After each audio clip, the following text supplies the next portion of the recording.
it's interesting because you were saying that it brought you into contact with so many different kinds of people, um, being, moving to all those different places. So you really did get to understand kind of the commonality between all of these different groups of people from a very early age. I mean, I know a lot of what we call military brats. I grew up in Virginia Beach, which at one point I was in. Many of my friends were military brats, and yeah, they would tell me stories of all places they had lived all over the world. And so they always had kind of this understanding of the world that I didn't. And so you really came into contact with a lot of different kinds of people throughout your journey, haven't you? And cultures.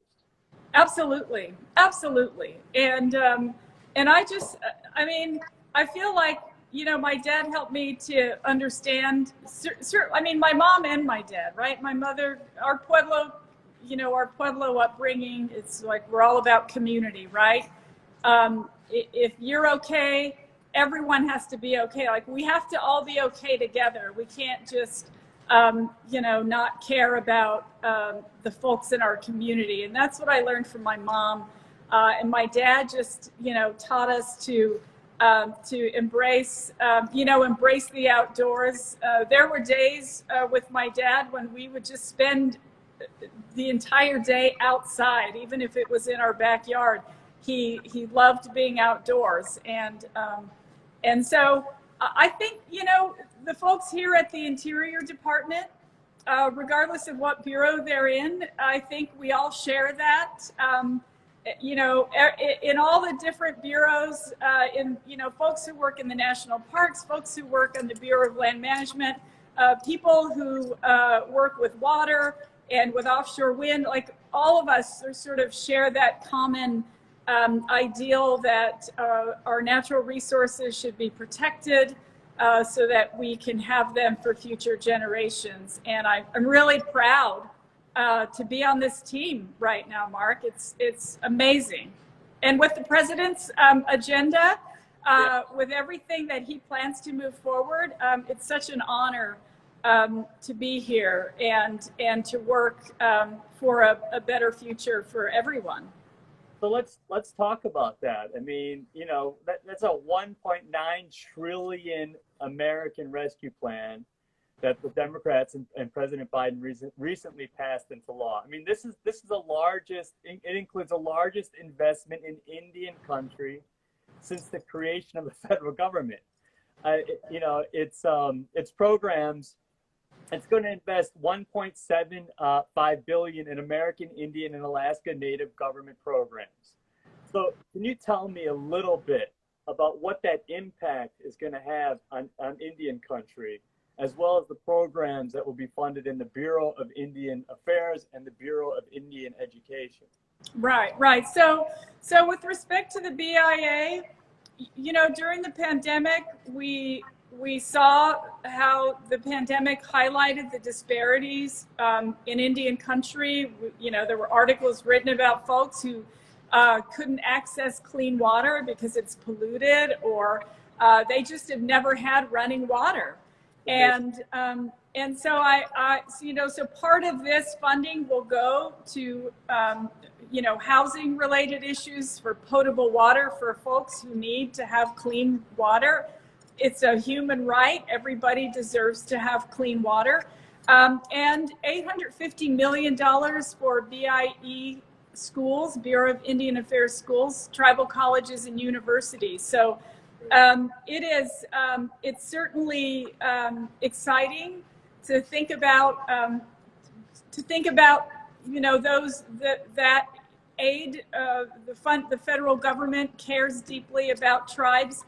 And I want to also add that our Bureau of Indian Affairs, our Principal Deputy Assistant Secretary, Brian Newland, has already had tribal consultations with respect to the ARP. He wants to make sure that tribes have a voice in how the money is allocated. So I think it's great. We've had a lot of participation in those tribal consultation events, and we'll definitely have more. Can I ask you, first of all, I want to pull one thing out of that. And as it pertains to COVID-19, is that there are so many Native folks that don't have water, that don't have running water. And I don't think people really understand that in this country, there are whole communities on the reservation that don't have running water. And when you think about how you're supposed to wash your hands or deal with COVID in those homes, it's incredible. And so it is such an important moment, and Biden is making these issues a real thing. Now let me just also say, has it been your experience that you guys have had that kind of consultation that you're getting now? Well, I think, consultations is actually a requirement. Yes, I know. in case nobody knew. I think what President Biden has promised and has instilled is that it's true consultation, it's robust consultation, it's meeting the tribes where they are, right? If tribes aren't able to access broadband internet service, then we need to think of another way to make sure that their voices are at the table. So we want to make sure that that tribes have a true voice, robust tribal consultation. That's what the president promised, and that's what we're going to deliver. Wonderful. And I was telling the folks earlier how hard your community, the Native community, was hit by COVID. I mean, you are the hardest hit per capita communities in the nation on COVID. I was saying how many Native folks, elders that I met at Standing Rock that are no longer with us, that have passed on to the other world. I mean, and language keepers. I mean, it was profound, the burden that you guys have had to carry from the pandemic. Can you tell us more about the prioritized commitments that you guys are receiving in assistance? Right, exactly. So yes, the COVID-19 pandemic has just been devastating, and part of it, of course, is because tribes didn't have beforehand. They didn't have, they had persistent. Persistently underfunded for some of these areas, right? So what President Biden absolutely wants to do is make sure that tribes have the resources they need, especially for COVID, that Indian Health Service, gets funding enough so that they can actually provide the services they need. I just want to give a shout out to tribes across the country in so many places who have gone gangbusters on the vaccinations and who have used their community organizing skills to make sure that their people are getting vaccinated. And I feel just so relieved that we're at that point, right? And I'm super happy about that. We still have a long way to go. And of course, Mark, I have often sent my condolences to folks who have lost loved ones, over this past year. It's sad and terrible, and the least we can do is promise to provide the resources that tribes need moving forward, and do our very best to make sure that we know what their needs are, and work to remedy those. I agree. It's and it's been inspiring to see what folks are doing. I mean, you guys have rolled out vaccinations as a model for the nation. It's been really impressive to see how you guys have dealt with it. We have one more question. I know you got to go. Let's just talk a little bit about.